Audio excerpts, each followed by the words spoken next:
Señal Sonorama.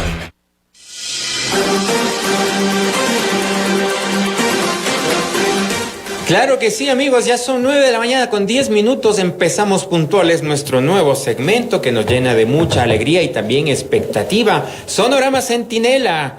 Esto es que yo estoy muy emocionado, no puedo ponerlo en palabras, pero les voy a decir que tenemos un juguete muy bonito, un juguete tecnológico muy bonito que nos va a ayudar a distinguir la distancia que hay entre el discurso de los políticos y lo que demanda la gente.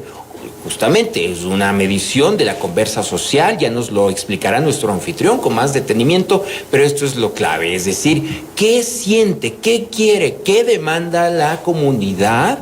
Y con una coyuntura muy específica en las próximas semanas, las elecciones seccionales. Por eso, con mucha alegría y como dije, con mucha expectativa, doy mi más calurosa bienvenida al equipo de Sonorama, a Andrés Jaramillo Carrera. Él es un catedrático, él es el CEO, el director de una firma clave para el país que es Content Manager Ecuador y que ha sido el cerebro detrás de esta nueva implementación, Centinela. Por eso este segmento es Sonorama Centinela. Andrés, qué alegría, bienvenido a la gran señal. No, al contrario, muchísimas gracias a Sonorama por apostarle a esta nueva lógica de entender los datos, porque precisamente en la era digital el verdadero poder radica en quien sabe escuchar. Exactamente, en quien sabe escuchar, eso es lo clave. Andrés, Centinela se nutre de qué fuentes, qué revisa, qué pondera, cómo jerarquiza la información que es la clave de lo que se está discutiendo ahora en el entorno digital, que tiene su correlato también con lo analógico. Y que cada vez se acerca mucho más a lo que pasa en lo offline. Tenemos 11 fuentes de información entre Telegram, Reddit, redes sociales, las principales, todo lo que está pasando en la web y otras fuentes que permiten capturar masivamente la información, ordenarla y, por supuesto, ponerla a su servicio. Y justamente ese servicio se traduce en qué tipo de búsquedas, qué podemos buscar en Centinela, qué información nos va dando en tiempo real. Bueno, podemos buscar tendencias, es decir, qué es o de qué se está hablando principalmente en las diferentes provincias, en las diferentes ciudades del Ecuador. También podemos ver qué se está diciendo sobre una persona, sobre una marca, sobre una institución, sobre una empresa, pero también los temas que están abordando y que ya sí que tenemos temas, Iván, en estas últimas horas que han sorprendido y que han movido de alguna manera esta conversación digital en el Ecuador. ¿Qué te cuento? La proscripción del movimiento amigo, el chuchaqui post mundial, el chuchaqui post era Diana Tamaín, ¿cómo están las cifras y las danzas de los precandidatos a las diversas alcaldías? Son algunos de los ejes que vamos a desarrollar en esta conversación, Andrés. Empecemos entonces por lo que ha generado urticaria en muchos ámbitos políticos. El amigo se fue. El amigo se fue. Creo que van otros partidos detrás de amigo. Exactamente, es decir, lo habíamos hablado, de hecho, en esta misma cabina de radio, en el sentido de que lo que está pasando en torno a los partidos o a los movimientos o a las figuras que pueden ser de alguna manera un contrapeso en las elecciones seccionales que se vienen y que podrían eventualmente bloquear al gobierno nacional, pues han terminado saliendo del escenario y esto evidentemente inclina la cancha pues hacia un actor político que es el oficialismo.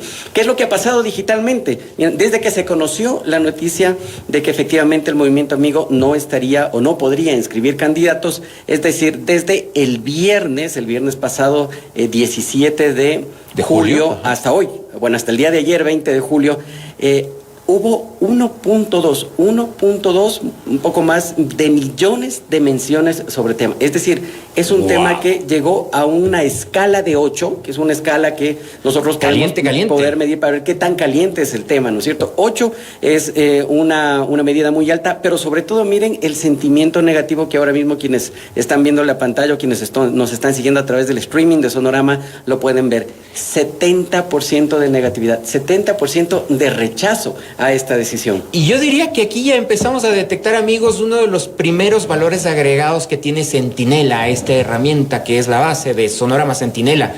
La valoración, la ponderación en función de sentimientos, porque cifras, recuentos, métricas se puede hacer incluso de manera abierta sin desmerecer a quienes se dedican a eso, pero aquí hay algo clave que sí inclina, ¿no es cierto?, los nortes, la valoración emocional. ¿Cómo ¿Cómo se tabula eso? ¿Cómo se tabula una emoción? De hecho, bueno, a nosotros siempre nos enseñaron el análisis del discurso, ¿no es cierto? Okay. En el análisis del discurso lo que nosotros hacíamos es desmenuzar cada frase, cada palabra, cada oración, pues de los discursos políticos, de los mensajes. Acá se hace exactamente lo mismo. Desmenuzamos los términos. Si es que encontramos términos que son negativos, pues automáticamente los junten negativos. Si hay términos que no son ni positivos ni negativos, se van a neutro. Y si son positivos, pues se los ubica en el espacio del positivo. Entonces, si es que decimos, qué chévere que sacaron amigo de las elecciones, pues ese es el 5%. Pero si nosotros decimos, es un atentado contra la democracia, y alguien tiene que hacer algo por esto, independientemente del partido que en este momento esté intentando poner candidatos en ese movimiento político. Entonces, ustedes son parte de ese 70% que muestra la gráfica. ¿Te acuerdas de ese meme del Baby Yoda que dice, huele a fanesca según la temporada, huele a colada morada? Con estas cifras de la valoración emocional, yo, de paso que tengo cara de Baby Yoda, yo digo, huele a que va a ser plebiscito las elecciones del 29 de noviembre. Podrían darse, y fíjate que en los últimos temas que nosotros hemos analizado, solamente uno alcanzó esos porcentajes de negatividad. ¿Cuál es ese? El del Museo Nacional. La pregunta es, esta vez, con este negativo, ¿será que dan vuelta atrás y abren un concurso para que la gente vote y pueda decidir si es que amigo va o no va a las elecciones? Wow, como dijeron acá los invitados a nuestras diversas entrevistas, este gobierno tiene digamos que un apego muy fuerte a esto, a las valoraciones emocionales que dictan las redes sociales. Andrés, otro tema que justamente ha suscitado muchas emociones encontradas es la renuncia final de Diana Tamaín como vocal del Consejo Nacional Electoral. Yo decía en los minutos precedentes que la buena noticia es que se terminan 8 años de Diana Tamaín en el CNE. La mala noticia es que quien le pudiera reemplazar es el consejero suplente Merino. Pero ¿qué dice la gente? Exactamente. Y miren, es importantísimo, si es que pueden ver ahora la pantalla, quienes nos están siguiendo por streaming. Así lo reportó Sonorama. Pero fíjate, esto fue en el 31 de enero del 2020. En la cuenta de Facebook de Radio Sonorama se decía, la Comisión de Fiscalización no contó con los votos para que el juicio político a Diana Tamaín llegara al Pleno. Y luego, fíjate que en agosto, el mismo Sonorama en la página de Facebook dice, Fiscalía abre investigación contra la presidenta del CNE, Diana Tamaín, y 2 vocales del Consejo. ¿Por qué? Por inscribir al movimiento amigo. Qué coincidencia, ¿no? La bendita hemeroteca. Qué coincidencia. La bendita hemeroteca, señor. Es decir, cuéntame una cosa. ¿Cuál es la potencialidad de rastreo histórico que tiene Centinela? Bueno, va a depender solamente de lo que nosotros necesitemos. Okay. Nosotros podemos ubicar estos temas. De hecho, este es uno de los temas que en el histórico resaltó precisamente. ¿Por qué? Por esta relación que hay. Es muy coincidencial que se elija a Amigo como movimiento cuando fue precisamente el primer representante de Amigo quien facilitó en su momento, en el 2020, que Diana Tamaín no vaya a juicio político. Es decir, fue la moneda de canje para el salvataje político de Diana Tamaín. Y luego se aprueba el movimiento. ¿Ya? Y claro, ahora que se utiliza ese movimiento para poder inscribir candidaturas para el sector correísta, pues lo que nosotros estamos viendo es que coincidencialmente, pues bueno, parece que se destaparon, ¿no? Las ollas, los archivos para saber, bueno, ¿y quién es este movimiento amigo? Y claro, apareció el nombre de la presidenta del Consejo Nacional Electoral. Y es el amigo que te salva, pero a ver, usted y yo tenemos credenciales como personas maledicentes, pero ¿qué dice la gente? ¿Qué dice el usuario del ciberespacio de las redes sociales con respecto a la renuncia de Diana Tamaín? Pues miren, veamos la siguiente claqueta, porque ahí nosotros tenemos 125,000 menciones, de las cuales se han pronunciado 75,000 personas en los diferentes canales digitales. Ajá. ¿Cuál es el sentimiento predominante? Aquí nosotros podemos ver un espectro de sentimiento que va desde la máxima alegría pues hasta el desagrado. ¿Ya? ¿Cuál es el sentimiento preponderante? 35% ira y desagrado. Pero no es gente que por si acaso está diciendo qué pena que se fue. Exacto, me muero de iras porque se fue. Sí, claro. Sino porque el personaje... El país pierde. No es esa gente la que está diciendo. Okay. Realmente lo que están diciendo son las críticas y el daño que hizo Diana Tamaín durante estos más de 7 años al país al frente del Consejo Nacional Electoral. Y por reiterar y tener una precisión, este 35% acá se llega a determinar en función de una minería de datos que hace la herramienta sobre los posteos que hace la gente, y ¿no? los términos que se asocian a la búsqueda más que hacemos. recurrentes. Entonces, cuando nosotros ponemos solamente Diana Tamain, y quizás esto es fundamental explicarlo también, Iván, porque los datos también se podrían prestar para que se inclinen hacia un lado hacia otro, ¿no es cierto? Entonces, nada es neutro en la vida, ¿no? Es decir, yo podría poner en la búsqueda éxitos Diana Tamain, Ya. y me va a cuadrar todo lo que sea Diana Tamain con éxitos. Entonces me va a levantar esa información. ¿Qué es, por ejemplo, en esta escala, dónde estaría eso? En esta escala no hay, porque no provoca mayor sentimiento positivo. Sí, no, es que en verdad, amigos y amigas, de acuerdo con la herramienta de Centinela, sonograma de Centinela, Mira, fíjate tristeza, lo que es la alegría. 0. Así, a nadie le ha causado tristeza. No, pero y fíjate, el porcentaje de alegría, que es el 5%, en realidad ese porcentaje de alegría es a la celebración de la salida de Diana Tamain. Ya. Es después, ok. después de Ener Valencia, no sé si Diana Tamain es la más querida en el Ecuador, ¿no? Pero insistimos, esto es en función de las palabras que son recurrentes en los posteos de ustedes, amigas y amigos. Es decir, porque esta herramienta simplemente rastrea lo que ustedes están diciendo. De ahí su poder. Y por supuesto, nos han dejado noticias o hechos que quisiéramos que sean memes, y ahí podríamos avanzar a la siguiente claqueta.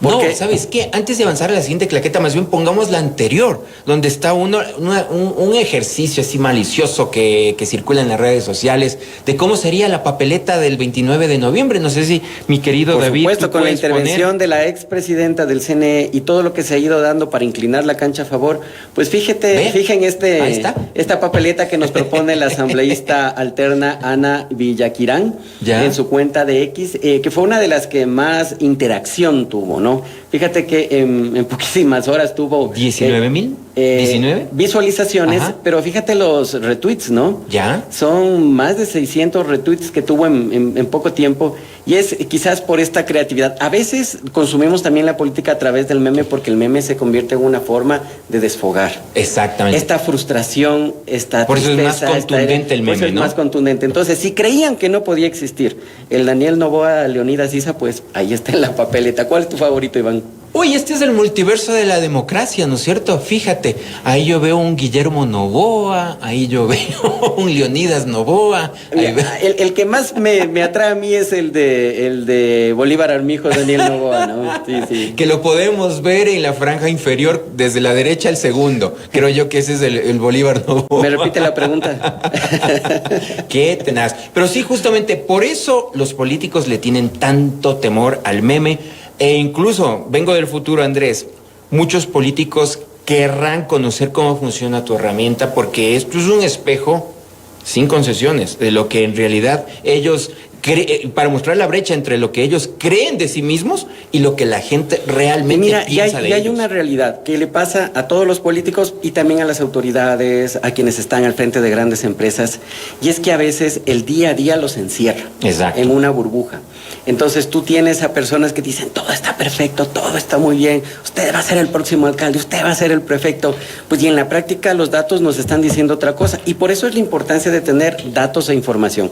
Los datos, si es que se afinan bien y se buscan de manera equilibrada, pues nos dan una realidad que a nosotros nos permiten también tomar correctivos, también obrar sobre eso, y que en esta medida pues nosotros podemos profesionalizar mejor el quehacer comunicacional y también la gestión. Y justamente ahorita vamos a hacer ese ejercicio de transparencia brutal o de honestidad brutal, parafraseando a Andrés Calamaro, uno de sus discos. Avancemos, por favor, mi estimado David, hacia la claqueta de posicionamiento digital en Quito. ¿Quién es quién en Quito hoy por hoy?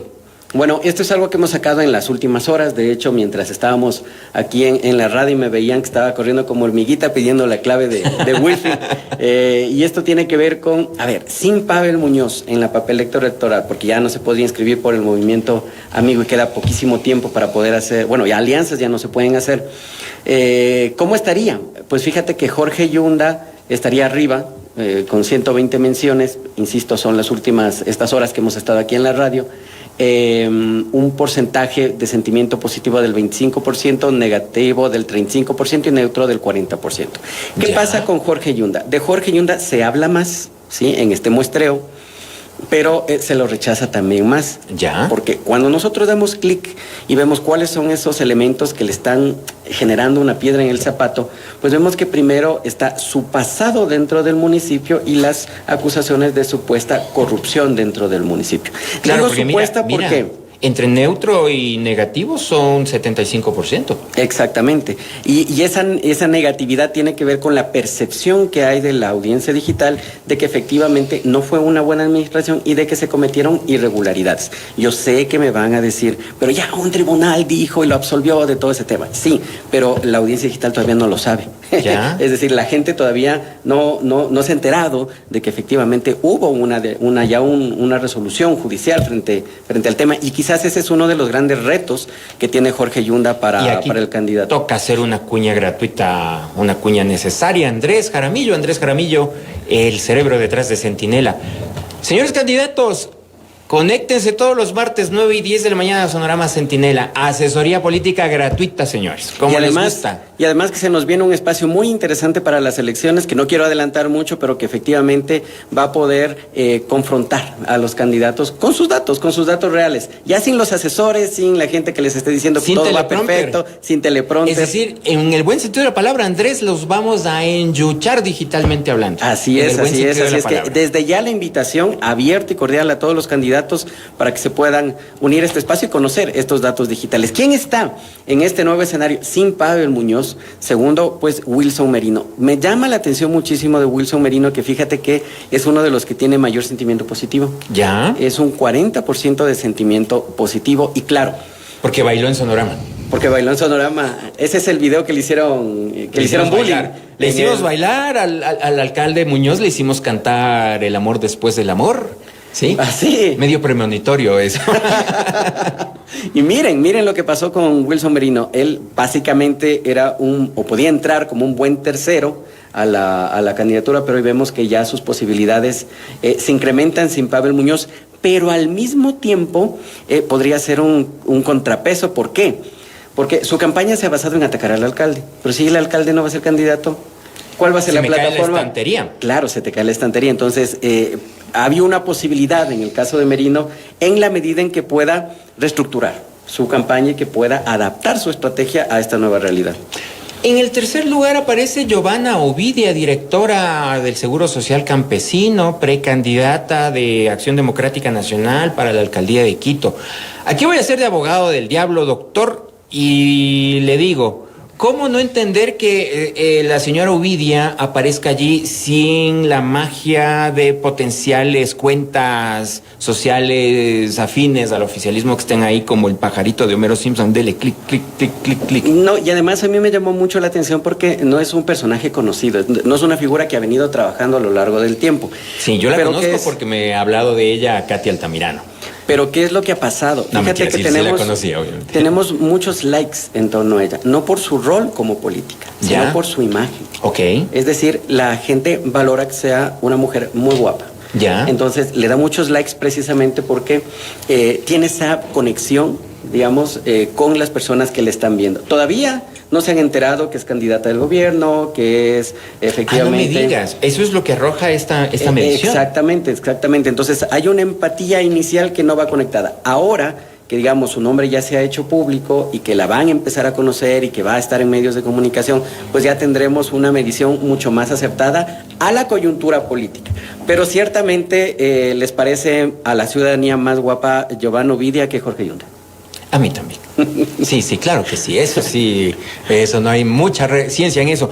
Oiga, doctor, pero usted me está toreando la pregunta, la respuesta, mejor dicho.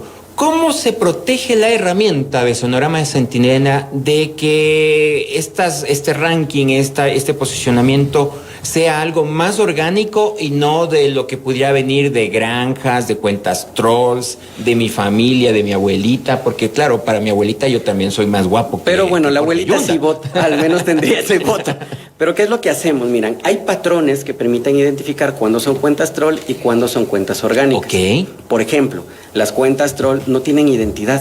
Es decir, ponen el muñequito del Garfield, o ponen un patito, o ponen al Piolín, o cualquier otra cosa. O ponen a rostros de stocks fotográficos de mujeres exuberantes. Entonces, cuando en realidad son gorditos horrorosos. Un saludo a... Mejor me reservo el nombre. No tienes información, no tienes el visto de verificación, ¿ya? No tienes ningún dato bibliográfico, eres un fantasma. Entonces, y hay otras cuentas que, como las que tenemos la mayor parte del tiempo que estamos tuiteando, tienen nombre, apellido, foto. Ese es un parámetro. Otro parámetro es que terminan solamente retuiteando, o sea, recompartiendo o reposteando contenido. Ya, no producen contenido propio. Entonces, es otro patrón. Así, tenemos alrededor de 10 patrones que nos permiten a nosotros sacar el grano de la paja y poder saber cuánto es real y cuánto es superficial.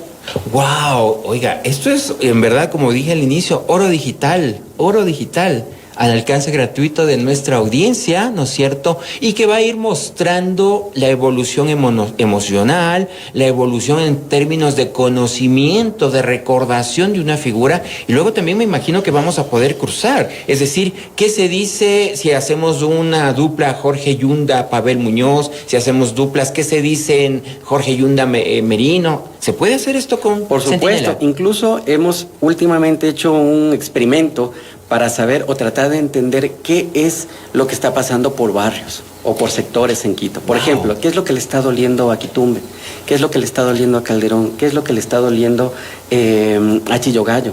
Entonces, o por ejemplo, citando estos mismos nombres, yo me imagino, Andrés, que por ejemplo Wilson Merino podrá ser mejor reconocido en el hipercentro de Quito que quizá en Quitumbe, o que Jorge Yunda podrá ser más reconocido en las inmediaciones de Radio Canela, no mentira, en los lugares urbanos marginales que por ejemplo en la peluconería de Tumbaco. Por supuesto, y eso de alguna manera es dato puro y es oro valioso, como bien dices tú, ¿no es cierto? Porque nos permite tener una realidad mucho más equilibrada, más objetiva, para poder tomar decisiones. A la final, este tipo de herramientas, que existen muchas herramientas además para poder hacer esto, pero este tipo de herramientas lo que permiten es darnos información para no tomar decisiones a ciegas o simplemente por lo que yo siento o por lo que soñé el día anterior y de pronto me levanto a hacer en la campaña electoral. Oye, el término de las emociones bien empleado, es decir, la métrica, la ponderación analítica que se hace de las emociones de los usuarios, ¿cómo tú que tienes experiencia también en campañas políticas y demás, en estudio de campañas políticas, cómo va reorientando el guión proselitista de un candidato? Pues es, digamos que el principal valor o el principal activo que puede tener un candidato. Porque si uno sabe qué es lo que le duele a la gente y qué es lo que ama, qué es lo que le da esperanza, qué es lo que realmente lo moviliza, pues eso es efectivamente el gran movilizador también del voto. Entonces, en la medida en que se pueda conectar esos grandes movilizadores del voto con la figura que se está promoviendo para la candidatura, pues hay muchas más posibilidades de que la gente tenga empatía. Además, en un contexto, Iván, en un contexto en que la gente no quiere saber nada de política, no quiere saber nada de partidos políticos, no quiere saber nada, porque sienten que gane quien gane o esté quien esté, pues la cosa no va a mejorar. Híjole, y aquí sí viene para terminar una sobredosis de realidad a la vena, así a la yugular, así, ¡trag! ¿Y esto? ¿Y los programas de gobierno? ¿Y los programas políticos? ¿Y las ideologías? Perdón, y además ya pequé de dinosaurio, creo. Y además recuerden que son declarativos, retóricos en su gran mayoría, porque se los presenta para cumplir con un requisito en el Consejo Nacional Electoral, pero nos hemos encontrado con planes de gobierno de 20 páginas, Iván. Esa es la triste realidad. Es decir, aquí primero el político gana y después se pone a pensar qué hacer con la ciudad. Y eso también te dicen los comentarios de las redes sociales que rastreas. Lamentablemente no es un tema que sea de interés o que sea prioritario para la ciudadanía. Pero ojo, se entiende por qué pasa eso, ¿entiendes? La ciudadanía ahora mismo está luchando porque no le maten. Porque cuando sales del trabajo, llegas de la universidad, no te asalten antes de llegar a la casa. Esa es la preocupación que está teniendo la ciudadanía, principalmente en Quito. Entonces, si ese es tu principal temor y miedo en estos momentos, se entiende que otras cosas que pueden sonar irrelevantes frente a esta realidad de perder la vida en cualquier momento, pues evidentemente ocupen este espacio en la conversación. Claro, llegar vivo a la casa es más importante que saber si mi candidato es de la vertiente socialdemócrata, noruega o española. Así de sencillo. Exactamente. Andrés, qué bárbaro, como bien dije, esto es un juguetito y nos va a tener atrapados a quienes nos interesa mucho la conversación pública. Ha sido Andrés Jaramillo Carrera, principal de Content Manager Ecuador y el cerebro tras Centinela. No se olviden, Andrés, martes 9 y 10. Todos los martes, desde las 9:10 hasta las 9:30, aquí, por supuesto, en Sonorama, La Gran Señora. Sonorama Centinela.